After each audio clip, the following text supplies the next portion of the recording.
Now, Iran is holding a fresh round of naval drills in the Strait of Hormuz, one of the world's busiest oil and gas shipping routes. The week of war games involves warships, submarines, and jet fighters, as Tehran aims to show it is well equipped to defend its borders. The drills come as the West systematically builds up pressure on Iran over its nuclear program. For more on this, I am now joined by Soraya Sepapor-Ulrich, an independent researcher and writer. Thank you very much for being with us. First of all, let's get right to this. This is the fourth drill Tehran has held since October. Is this a regular exercise or something a little bit more? Well, for the past 32 years or more, the West, specifically the United States, has waged a covert war against Iran. So Iran, if you take any point in time over that past 32 years, it has been preparing itself and demonstrating its preparedness to defend itself.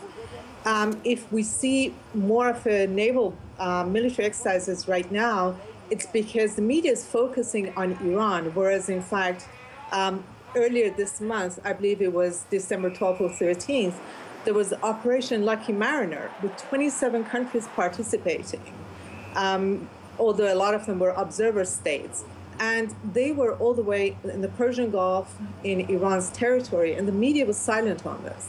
But when Iran demonstrates its readiness to defend its sovereignty and its national interest, then there's the media focus on Iran. So there's that discrepancy there. Well, you mentioned that they're preparing to defend themselves, but do you believe that Iranians are gearing up for something more, maybe even possibly offensive? I don't believe that Iran would ever take offensive action. For one thing, although already the court of public opinion has been built to be against Iran, Iran would not want to lose the allies that it has by being offensive. And secondly, and more importantly, I don't believe it's in Iran's nature to be offensive. Iran has not waged any wars, or it has not taken offensive action for the past 250 years, unlike those countries that are acting against Iran. So it's a very unlikely scenario. Well, you mentioned that they have not waged any wars, but Iranian officials often warn that they could block shipping routes through the strait, which carries about 40% of the world's seaborne oil. How possible is it that Tehran actually takes such action in the near future? Well, it depends how much is pushed. I mean, if Iran is attacked, I have no doubt that Iran would block all shipping. But Iran doesn't even need to resort to that. Iran at the moment is being very laid back, which does surprise me, given all the sanctions and all the threats.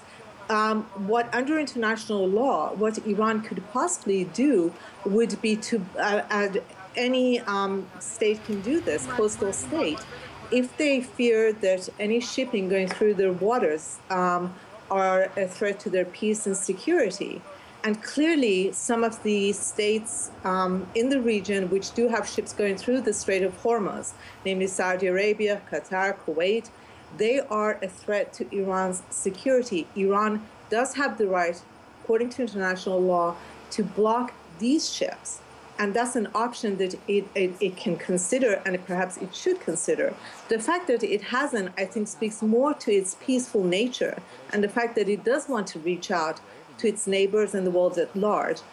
But then I'm certain that Iran too is familiar with the saying that they're not taking any options off the table.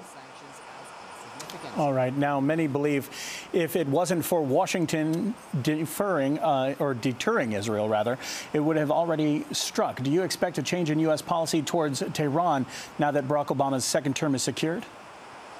To be honest with you, no, I've never expected much from Mr. Obama, and nothing has convinced me to think otherwise.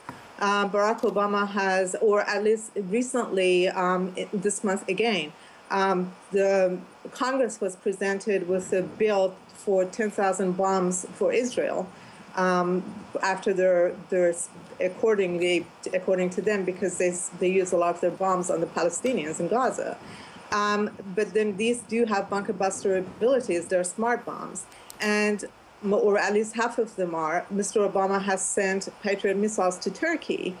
And in fact, he has been far more aggressive in his covert operations than any other president in recent history. It's just that he's very clever about it. And he being clever, he does want to have multilateral He believes in multilateralism versus going all alone as George W. Bush did. So I don't think his policies would change at all. All right. Appreciate your thoughts on the topic. That was Soraya Sepulpour Ulrich live from Irvine in the U.S.